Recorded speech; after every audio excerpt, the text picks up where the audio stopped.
Hello guys, welcome to SB study. मैं हूँ शेखा। ये है पार्ट थर्ड, मध्य प्रदेश की प्रमुख नदियाँ। प्रीवियस पार्ट में हमने चंबल नदी के बारे में डिस्कस किया था और आज हम देखेंगे बेतवा नदी और अन्य नदियाँ। ठीक है, तो हम बेतवा नदी से स्टार्ट करते हैं। बेतवा नदी हमें कहाँ मिलेगी? जैसे ये है भोपाल और भोपाल के साइड में ही है रायसेन। ये रहा रायसेन, तो यहाँ पे हमें मिलेगी। यहाँ से बेतवा नदी का उद्गम होता है। किसका होता है? बेतवा नदी का उद्गम होता है। अब बेतवा नदी जो है, उद्गम स्थल क्या है? रायसेन। और रायसेन का कुमरा गांव, कौन सा गांव? रायसेन का कुमरा गांव। कुमरा गांव से ये निकली है। बेतवा नदी जो है रायसेन के कुमरा गांव से निकली है। और ये जो है, ये नदी यमुना ये नदी जो है यमुना नदी में जाकर मिल जाती है। ठीक है, ये यहाँ पे यूपी साइड में है। कौन सी नदी? यमुना नदी। यहाँ पे जाके ये नदी जो है ऐसे निकलती है और यहाँ पे यमुना में जाके मिल जाती है। अब इसकी अगर सहायक नदियों की बात करें तो इसकी सहायक नदी, अच्छा आपको ये जो रायसेन है, आप इसे कैसे याद रखोगे? बेतवा को और रायसेन को। तो आप याद रखना, बेत और रस्सी दोनों ही क्या काम करती है? दोनों ही काम जोड़ने का करती है। बेत और रस्सी से याद रखना, दोनों ही बांधने का काम करती है ना। तो बेत से याद रखना बेतवा और रस्सी से याद रखना रायसेन। ठीक है, रायसेन और जो बेतवा, तो इससे आप याद रखोगे तो आपको याद रहेगा। तो बेतवा मतलब बेत भी बांधने का काम करता है, रस्सी भी बांधने का काम करती है। तो बेत और रस्सी, तो ये याद रह जाएगा। फिर अब हम देखते हैं इसकी सहायक नदियाँ। क्या देखेंगे हम? इसकी सहायक नदियाँ। तो जो बेतवा नदी है, इसकी सहायक नदियाँ कौन कौन सी हैं? तो इसकी सहायक नदियाँ हैं धसान, एक है धसान और एक है बीना। क्या है इसकी सहायक नदियाँ? धसान और बीना। ठीक है, ये नदी, अब आपने देखा था ये कहाँ जा रही है? ये नदी जो है, ये नदी कहाँ जा रही थी? यमुना नदी में मिल रही थी जाके, मतलब उत्तर प्रदेश साइड जा रही थी, यूपी साइड। ठीक है, तो ये जो है, ये नदी जो है बेतवा नदी है, ये मध्य प्रदेश और उत्तर प्रदेश की सीमा बनाती है। ये किसकी? एमपी और यूपी की सीमा बनाती है ये बेतवा नदी। इसके किनारे बसे शहर, तो इसके किनारे बसे शहर को आप कैसे याद रखोगे? अशोक आग से बचो, इसकी ट्रिक है अशोक आग से बचो। ठीक है, तो अशोक से आप याद रखोगे अशोकनगर। कौन सा? ये है अशोकनगर। ठीक है, ये दिख रहा है। तो अशोकनगर, अशोक से आप क्या याद रखोगे? अशोकनगर। फिर आप ये वाले आ से याद रखोगे ओरछा। क्या याद रखोगे आप? ओरछा। ठीक है, ये वाले आ से आप क्या याद रखोगे? ओरछा। फिर आप ये गा से क्या याद रखोगे? गुना। ये वाले गा से आप क्या याद रखोगे? गुना। फिर ये सा से आप क्या याद रखोगे? सांची। ठीक है, फिर सा से क्या याद रखोगे? सांची। फिर बा से याद रखना है आपको विदिशा, और चा से याद रखना है चाचड़। ठीक है, चा से क्या याद रखना है? चाचड़। अशोक आग से बचो, तो ये थे क्या? इसके किनारे बसे शहर। इसकी सहायक नदी अभी हमने देख ली, धसान, बेस, बीना। अब इसकी परियोजना देखते हैं। तो परियोजना में क्या क्या है? इसकी जो मेन परियोजना है,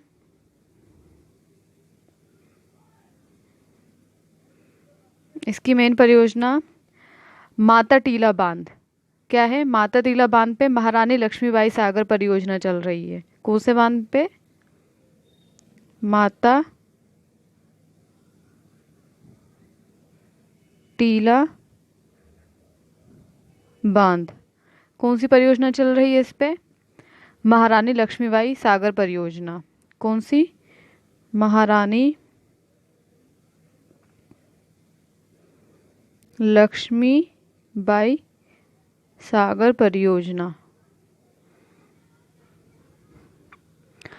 फिर हम देखें भांडेर नहर। भांडेर नहर जो है वो दतिया, ग्वालियर, भिंड और लाभान्वित करती है। भांडेर इसी में बनाई गई है। कौन सी नहर? भांडेर नहर। नहर निकलती ना नदियों से, तो एक है भांडेर नहर और एक बनाई गई है हलाली, हलाली नहर। ठीक है, ये दोनों क्या है? नहर। तो भांडेर नहर किस किस को करती है? दतिया, दतिया ग्वालियर, ये इसमें दिखाई दे रहा है, दतिया ग्वालियर भिंड लाभान्वित है। भांडेर नहर से क्या क्या है? दतिया ग्वालियर और भिंड, ये तीन। ठीक है, और वहीं पर हलाली नहर रायसेन और विदिशा, हलाली नहर रायसेन और ये विदिशा, ये दोनों लाभान्वित है हलाली नहर से।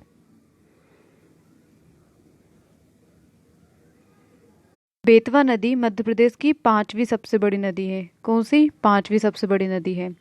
अब हम बात करेंगे सोन नदी के बारे में। तो सोन नदी का उद्गम स्थल कहाँ से है? सोन नदी कहाँ से निकली है? ये है अनूपपुर, और अनूपपुर में है अमरकंटक। ठीक है, क्या है? अमरकंटक। अनूपपुर के अमरकंटक नामक स्थान से सोन नदी निकलती है। कौन सी नदी निकलती है? सोन। और इसका समापन कहाँ होता है? इसका समापन होता है पटना में। पटना में गंगा के निकट इसका समापन होता है। ठीक है, पटना में, बिहार पटना। ठीक है, तो पटना में गंगा के निकट इसका क्या होता है? समापन होता है। अगर इसकी लंबाई की बात करें तो ये कितनी लंबी है? 780 किलोमीटर इसकी टोटल लंबाई है। फिर वहीं ये जो है मध्य, ये कहाँ कहाँ बहती है? ये एमपी, यूपी और बिहार, ये तीनों स्टेट में बहती है नदी। फिर इसकी अगर परियोजना की बात करें तो इस पर कौन सी परियोजना चलाई जा रही है? इस नदी पर बाण सागर परियोजना, बाण सागर परियोजना चलाई जा रही। कौन सी नदी पर? सोन नदी पर। और ये जो परियोजना है ये किसकी? एमपी, यूपी और बिहार, तीनों की संयुक्त परियोजना है। कौन सी? बाण सागर परियोजना। अब हम देखेंगे इसके प्रमुख बांध। प्रमुख बांध में देवलोध, देवलोध शहडोल में है। कहाँ है? शहडोल में है, ये बांध का नाम है। ठीक है, ये क्या है? बांध का नाम। शहडोल कहाँ है? देखो ये दिख रहा है शहडोल, ये अनूपपुर के साइड में ये शहडोल है, और यहाँ पर ही वो बना है। कौन सा? देवलोध, देवलोध बांध। ठीक है, बाणभट्ट सोन तट पर रहते थे। बाणभट्ट जो कवि का नाम है बाणभट्ट, वो कहाँ रहते थे? सोन तट पर। और कहा जाता है, और किसी ग्रंथ में कहा गया है कि नर्मदा और सोन की जो प्रेम कथा है वो लिखित है। नर्मदा और सोन की, नर्मदा भी देखो यहीं से निकली है, नर्मदा और सोन, नर्मदा और सोन की प्रेम कथा उल्लेखित है। सोन नदी को और कौन कौन से नामों से जाना जाता है? सोन नदी को सोन, सुवर्ण, सुवर्ण और सोनभद्रा नाम से जाना जाता है। सोन, स्वर्ण और सोनभद्रा नाम से जाना जाता है इस नदी को। कहा जाता है कि सोन नदी की बाढ़ अधिक विनाशकारी होती है। सोन नदी की जो बाढ़ है वो अधिक ही क्या होती है? विनाशकारी।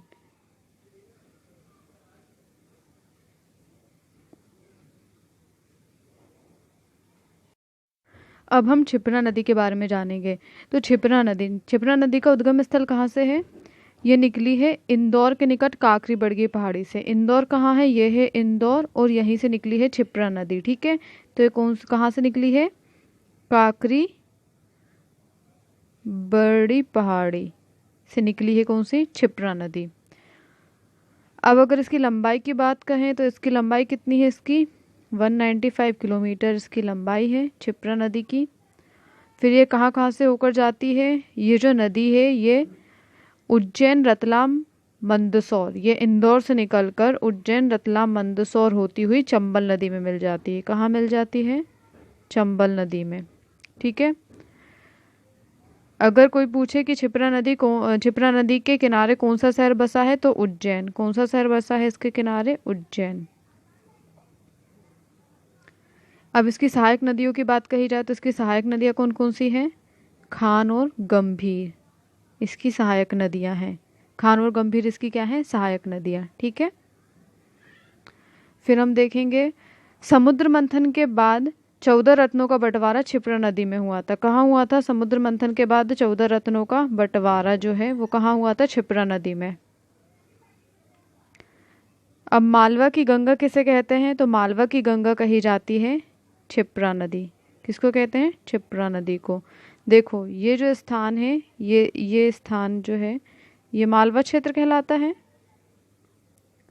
मालवा, तो मालवा की गंगा किसे कहते हैं? क्षिप्रा नदी। ठीक है। देखेंगे ताप्ती नदी। तो ताप्ती नदी को क्या कहा जाता है? शूर्यपुत्री। ताप्ती नदी को क्या कहा जाता है? शूर्यपुत्री। देखो ताप्ती से हमें क्या समझ आ रहा है? तपना। ताप्ती से हमें तपना समझ आ रहा है। तो सूर्य हमें क्या करता है? तपाता है।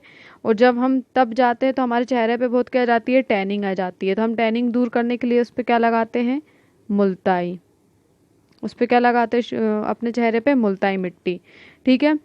तो क्या है? तो याद रखना सूर्यपुत्री क्या कहलाती है? ताप्ती नदी। और ताप्ती नदी कहाँ से निकलती है? मुल्ताई। और मुल्ताई कहाँ पर है? बैतूल में है। तो बैतूल ये है। बैतूल के निकट कौन सा है? मुल्ताई है। मुल्ताई एक जगह का नाम है। बैतूल के निकट मुल्ताई से निकली है कौन सी? ताप्ती नदी। ठीक है। ताप्ती नदी। अब अगर इसके समापन की बात कहें तो क्या होता है?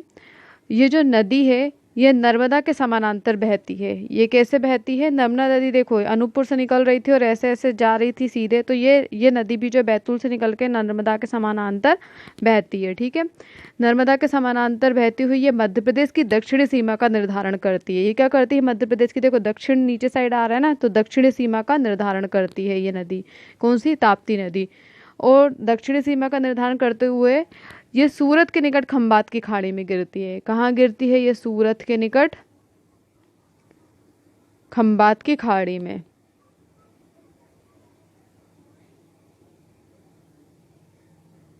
सूरत के निकट खंबात की खाड़ी में ये नदी जाकर गिरती है। अगर इस नदी की लंबाई की बात करें तो ये कितनी है? 724 किलोमीटर की टोटल लंबाई है। वहीं इसके किनारे कौन कौन से शहर बसे हुए हैं? इसके किनारे बसे हैं बुरहानपुर, और फिर दूसरा है सूरत। बुरहानपुर और सूरत क्या है? इसके किनारे बसे दो प्रमुख शहर हैं। इसकी सहायक नदियों की बात करें तो पूर्णा, बाघुड़, गिरना, बोरी, शिवा जो है इसकी सहायक नदियां हैं। कौन कौन सी हैं? पूर्णा, बाघुड़, गिरना, बोरी और शिवा इसकी सहायक नदियों के नाम हैं। ताप्ती नदी ने भेसदेही पठार पर बीहड़ का निर्माण किया है। ताप्ती नदी क्या करती है? भेसदेही एक पठार का नाम है। कौन सा? भेसदेही। भेसदेही पठार का नाम है और इसने इस पठार पर का बीहड़ों का निर्माण किया है। बीहड़ की समस्या क्या कहलाती है? बीहड़ की समस्या मतलब क्या करती है? ये नदियाँ क्या करती हैं? अपने बहाव से ये गड्ढे कर देती है। मतलब बड़े बड़े गड्ढे हो जाते हैं जिनमें इजीली छुपा जा सकता है। जैसे तो इससे क्या हो जाती है? डाकू वगैरह की समस्या बढ़ जाती है। तो इसे ही बोलते हैं बीहड़ की समस्या। ठीक है। और नर्मदा और ताप्ती ये दोनों ही एक ऐसी नदियां हैं जो पश्चिम की ओर बहकर एक्शुरी बनाती हैं। नर्मदा यहाँ से निकली है, ये भी यहाँ पश्चिम की ओर बहती है। और बैतूल, यहाँ बैतूल के मुल्ताई से ताप्ती नदी निकली है, ये भी पश्चिम की तरफ जाती है। दोनों नदियाँ पश्चिम की तरफ जाती हैं और ये काय का निर्माण करती हैं? एस्चुरी। काय का निर्माण करती हैं? एस्चुरी का निर्माण करती हैं। अब कुछ नदियाँ क्या होती हैं और बाकी की ज़्यादातर नदियाँ काय का निर्माण करती हैं? डेल्टा का निर्माण करती हैं। तो अब एक्चुरी और डेल्टा में फ़र्क क्या है? देखो इसका एक सिंपल सी मीनिंग है, मैं आपको चित्र के थ्रू बताना चाहती हूँ। जैसे ये है नदियों का बहाव, ठीक है, और ये रहता है नदी का लास्ट पॉइंट। तो कुछ नदियाँ कैसे क्या करती हैं कुछ नदियाँ जो, और कुछ नदियों का लास्ट पॉइंट जैसे ये आता है, ठीक है, ये होता है कुछ नदियों का लास्ट पॉइंट।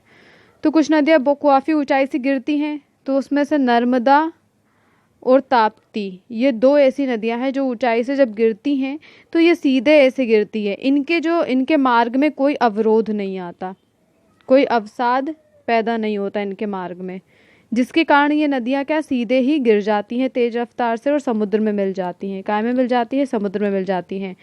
तो इस तरीके से गिरना क्या कहलाता है? एस्चुरी। ये क्या कहलाती है? एस्चुरी बनाती है। और कुछ नदियाँ क्या करती हैं, बाकी जो नदियाँ हैं इनके मार्ग में अवरोध पैदा हो जाता है, तो ये नदियाँ क्या है कुछ मार्गों में ऐसे बढ़ जाती हैं, चौड़ाई, इनकी जो चौड़ाई है यहाँ आके, मतलब जब ये समुद्र में मिलती है, इनका जो लास्ट पॉइंट रहता है और जो समुद्र में मिलने वाली रहती हैं, तो ये ऐसे फैल जाती हैं और ये फिर समुद्र में जाके ऐसे ऐसे मिलती हैं, तो ये कहलाता है डेल्टा। डेल्टा, इनके बीच में क्या आ जाता है? अवसाद। ठीक है, तो एक सिंपल सा चित्र क्या है, ये कुछ नदियाँ नर्मदा और ताप्ती ऐसे जाके इनका जो लास्ट पॉइंट रहता है वो यहीं से ऐसे गिर जाती है और समुद्र में मिल जाती है, तो ये कहलाती है एस्चुरी। और कुछ नदियाँ जो हैं ऐसे जाके ऐसे ऐसे ये इनके बीच में कुछ अवरोध आ जाता है, तो ये ऐसे कुछ भागों में बढ़ जाती है, फिर समुद्र में मिलती है, तो ये कहलाती है क्या? डेल्टा। तो ये डेल्टा का निर्माण करती है। एस्चुरी का निर्माण मतलब सीधे जाना और डेल्टा का निर्माण मतलब चौड़े होकर समुद्र में मिल जाना, ठीक है, जिनका जो लास्ट पॉइंट रहता है ये यहाँ से ये नदियाँ सीधे जाती समुद्र में मिल जाती है, एस्चुरी का निर्माण करती है नर्मदा और ताप्ती, और कुछ नदियाँ बाकी जो नदियाँ हैं वो डेल्टा का निर्माण करती हैं।